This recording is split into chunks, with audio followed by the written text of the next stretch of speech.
expect other people to love you, you don't love yourself, right? What AM there? I mean, you should if you're gonna have to wake up at 6. Thank you, GD, for being here. Hope you have a good day. See you, man. I mean, what changed now and you started loving yourself now? And why the fuck did this person give up? Okay, you know. Because what are you doing if you don't love yourself? Why is that person also giving up? Like, why? Oh, hi. I kicked the gen with like the half team is already, like half the team is already dead. That was like 5 seconds. Hey guys, my name is Andrikens and welcome to today's video. So today we're gonna be talking about the quote-unquote problem going on in Dead by Daylight right now, about survivors just simply giving up in trials by either disconnecting, letting go on hook, or simply just don't want to play the match and just hide or try to befriend the killer.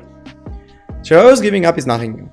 This problem has always existed since the release of Dead by Daylight, but for some reason, I have noticed this becoming way more popular recently and really wanted to do a quick analysis to why survivors choose to give up instead of playing a match like normal.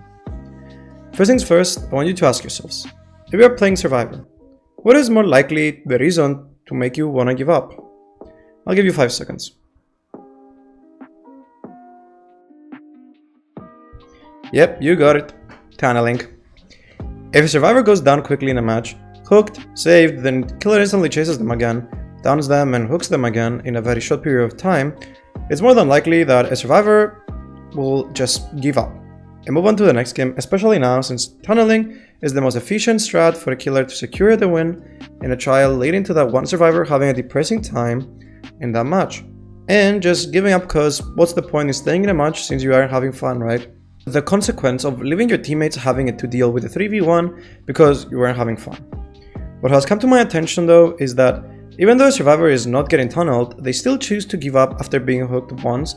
For example, if the killer happens to be Blight, Nurse, Huntress, or any other killer with the ability to down a survivor quickly, survivors that get down quickly in chase, they just choose to simply give up on hook because they can't handle a killer that is skillful and trying to win, so they choose to give up first hook even though teammates are on their way to save.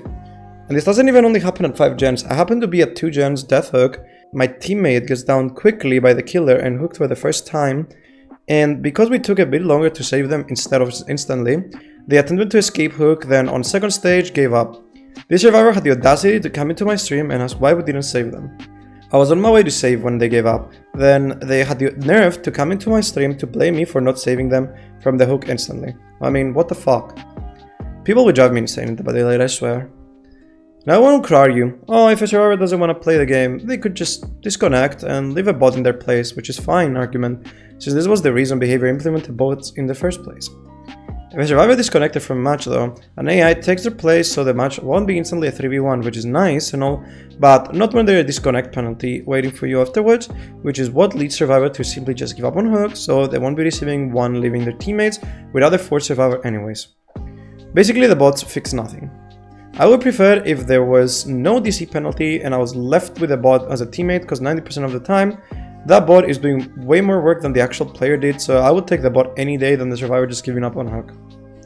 Now I understand someone might not be having a good day and they don't want to stay in a match where they are having an awful time, which is fair, but they ruin the experience for the rest of the team in the process, so next time as a survivor you want to give up, think about your teammates and stay in the match and try your best. Sometimes even though the killer was attempting to tunnel me and target me, I stayed in the match and ended up escaping, because I looped well and the killer either lost me or gave up on me, but sadly it's way more than once that I actually had friends of mine that were queuing with me, just go next and ruining the match for me because they didn't like the killer and the way they were playing. I absolutely despise Larry, aka Singularity, but you don't see me DC every time I get him.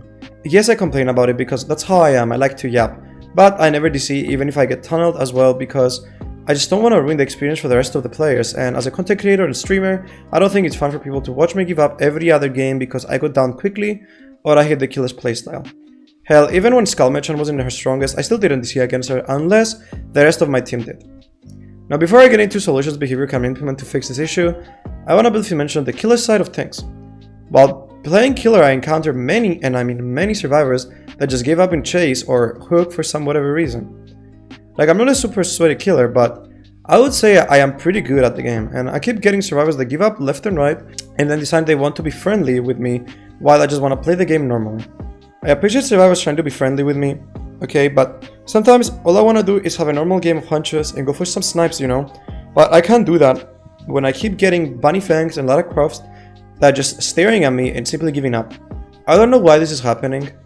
It might be because of the awful skill-based matchmaking putting me into a game with survivors less experienced than me, but either way it's just not fun, and I know people in my streams don't want to watch me just look at survivors and let them escape every game because they don't want to play the game against me. So a simple solution that wouldn't entirely fix the problem is to remove the DC penalty completely. Instead of people giving up on a hook, they can just leave the bot behind, which is better than a 3v1. Furthermore, behavior needs to figure out if DVD is supposed to be a competitive game or a casual one. Because for a game it feels casual, then the next it feels like people are playing for money. So a ranked mode wouldn't be a horrible idea since it would divide the casual player base with a more competitive experienced player base. My last idea that might either be the most crazy or actually best one yet is if a survivor goes second stage when hooked once and has attempted to escape from the hook at least once in the first stage, they shouldn't be able to quickly die in the second stage by either removing the skill checks so they can't fail them on purpose, or if you miss 2 skill checks it doesn't instantly kill you unless there's only 2 survivors left in the trial. For example, if there's 2 left in the match and you want to give someone hatch, you should be able to give up, but if there's more left, you shouldn't be allowed to give up. I could be asking for way too much with these changes, but I'm so tired of not being able to have a normal match of Dead by Daylight because of people just simply giving up. If you don't want to play the game, then simply don't get into a match in the first place. If you are not having fun as a survivor, go play killer or just simply play something else. There's no reason whatsoever to ruin a match for other people if you're having a bad day. That's just selfish. Sorry, not sorry. Do you agree or disagree with me on the fact that whatever the occasion, survivors should never give up on hook? Or do you think it's alright for a survivor just wants to go next every game? Let me know about your thoughts in the comments down below, and also about your ideas how you would encourage survivors to stay in a match instead of giving up. Would love to hear all about it. Thank you all once again for watching, and don't forget to like and subscribe if you enjoy. We recently hit 400 subs on the channel, and I have all of you nice people to thank for that. So here's to 500 subs next. I hope you have a fantastic rest of your day, and I will see you all in the next one. Bye bye guys.